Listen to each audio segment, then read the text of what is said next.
During the 2023 Tesla shareholders' assembly, Elon Musk thoroughly explored the swift growth and fierce rivalry in the worldwide electric vehicle market. He indicated in his talk that only Tesla and BYD have reached a state of net profitability in the broad electric vehicle market, while other emerging auto manufacturers are grappling with survival. Musk revealed the outcomes of BYD, NIO, XPeng, and Polestar in China. Could these companies be at bankruptcy risk? Musk's remarks are an accurate portrayal of the challenges confronting Chinese electric vehicle businesses struggling for profitability and cash flow. The current figures show that the operating profit margins of BYD, NIO, XPeng, and Polestar, as mentioned by Musk, lag behind Tesla's by 14 to 74 percentage points. In cash flow terms, the disparity is between 16 and 20 billion US dollars. These Chinese electric vehicle industry frontrunners clearly trail Tesla in survival capability and risk resilience. The future of other new energy vehicle companies in China is even more concerning. Data reveals that the count of new energy vehicle companies in China once topped 487 in 2018. By 2023, however, merely about 40 new energy vehicle businesses were operating normally, meaning over 400 new energy firms vanished, and over 90% of car firms went bankrupt. Even those companies capable of producing vehicles have experienced severe disruptions in their capital chains this year, including emerging manufacturers from the second, third, and fourth tiers like iWays, Leapmotor, Weltmeister, Skywell, Hoson, Cytec, and Future Mobility.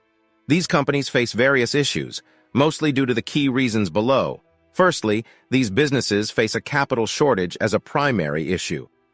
Numerous firms lack adequate funds for product development after establishing manufacturing bases and securing vehicle manufacturing certifications.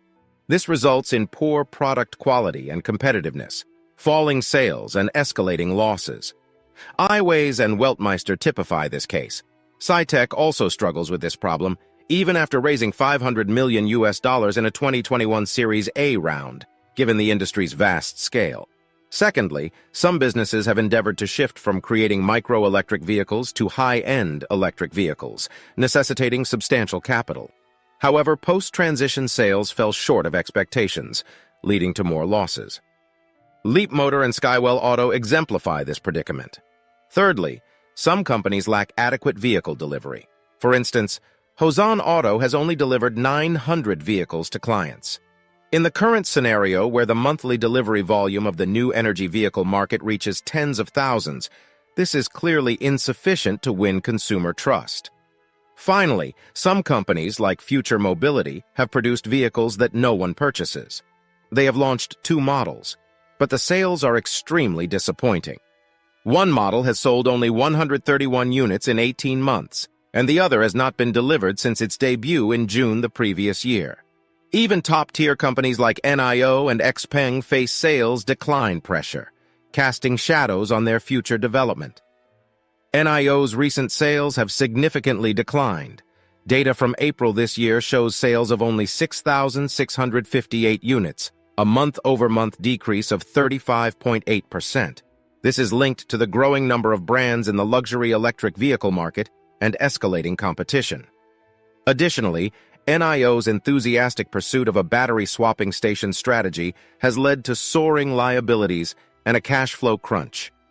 As of Q4 2022, NIO's total liabilities reached a staggering 68.62 billion yuan, a debt ratio of 71.28%, and cash equivalents of just 19.89 billion yuan, leaving NIO struggling to repay its debts. XPeng encounters obstacles too. With only 7,079 units sold in April and a stiff competition between its principal Model P7 and Tesla's Model 3, XPeng struggles to draw in customers. Further, XPeng's quarterly financial statement revealed that its quarterly sales merely reached 18,200 units, marking a 58.2% decline year-on-year. The outlook for XPeng remains somber, with a notable plunge in share prices and even the peril of being delisted. Conversely, the sales of new energy vehicles by established automakers such as Great Wall Motors, Geely Auto, and GAC Group are on the rise. These seasoned automobile corporations possess robust financial and technical prowess, as well as customer trust in their brands. This undoubtedly exerts tremendous pressure on up-and-coming companies in the new energy vehicle sector. In this scenario, China's new energy vehicle sector also experiences strain from Tesla. Tesla's software subscription enterprise commands a gross profit margin between 80% to 90%, and the revenue from each car sold can exceed $10,000, significantly surpassing BYD's $1,200. If Tesla opts to sell cars with zero profit, it could profoundly disrupt the Chinese new energy vehicle market, potentially pushing new energy vehicle firms like BYD to fall behind in the technological race, affect their financing abilities, and even possibly trigger a chain capital collapse. The sway of significant automobile manufacturers domestically and globally over the Chinese new energy vehicle market is increasingly evident. Global automobile giants like Tesla, Volkswagen, and Toyota, and domestic conventional car firms like BYD, Geely, and GAC are all assuming an increasingly crucial role in the new energy vehicle market. These firms' solid financial capability, advanced technical base, and deep-rooted brand clout all have an impact to some extent on the survival and growth of new auto companies. Chang'an Automobile's chairman, Zhu Huarong, noted at the 2022 Performance Communication meeting that 75 brands have shut down and transformed over the last 3 years, and it is projected that 60% to 70% of brands will confront closure and transformation within the next 2 to 3 years. BYD faces a significant predicament due to recent public allegations. Great Wall Motors claimed that BYD's 2 models, Qin and Song, utilize low-pressure fuel tanks, which don't meet emission standards, whereas the export versions of these models employ high-pressure fuel tanks. This dispute deals a hard blow to BYD. DM hybrid models, especially models like Qin and Song, hold a vital place in BYD's sales. If these models are deemed to fail fuel evaporation tests, BYD could potentially incur administrative penalties, reputation damage, and the enormous costs tied to recalling Qin and Song models. If the problem isn't appropriately handled, BYD's standing in the new energy vehicle market might be jeopardized. Moreover, despite China being the top car market and producer worldwide, we still depend on overseas suppliers for several crucial technologies and materials. China's self-reliance rate for car chips is under 10%, and car manufacturing equipment, control systems, and base materials are predominantly monopolized by foreign capital. Among these, the car paint sector is almost completely controlled by foreign companies, posing a challenge for domestic brands. The crux of the issue isn't China's patent deficiency, but its inability to manufacture car paint despite holding patents. Passenger car automotive paint must be suitable at low and high temperatures, resist sunlight, wind, and rain, and adapt to diverse environments. But China is currently unable to produce such materials.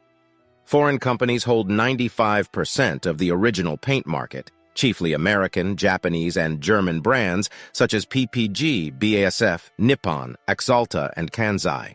This scenario exists because producing automotive paint requires substantial investment, involving more than just simple spray painting or mixing, but also electrophoresis, color paint, varnish, and other processes verified through drying and exposure. Moreover, smart networked electric vehicles demand 1,000 square meters of coating compared to traditional cars' 70 square meters, and self-driving cars need 6 different types of functional coatings for various components. All of these require considerable investments. Conversely, automotive paint is a highly tailored product that necessitates pre-discussion and development with the vehicle manufacturers and careful adjustment of materials, processes, and colors. Moreover, the core technology and challenge of paint hinge on resin development and the spray process, which heavily relies on long accumulated experience. These core chemical raw materials and technologies are currently not owned by Chinese firms. The material industry in which paint is included deals with science at molecular and atomic levels, and is the foundation for numerous downstream industries. Presently, compared to foreign chemical behemoths such as Dow and BASF, China is still a decade behind in the new chemical materials realm. In conclusion, China's new energy vehicle market is contending with various issues. Firstly, the sector is dealing with plummeting sales and escalating liabilities. Secondly, the argument about BYD's model's technology and compliance could possibly have a significant effect on the firm's reputation and expenses. Lastly, Chinese new energy vehicle companies are reliant on foreign suppliers for key technologies and materials, such as chips and paints, which makes competition difficult for domestic brands. This combination of problems constitutes a complex crisis for the entire industry.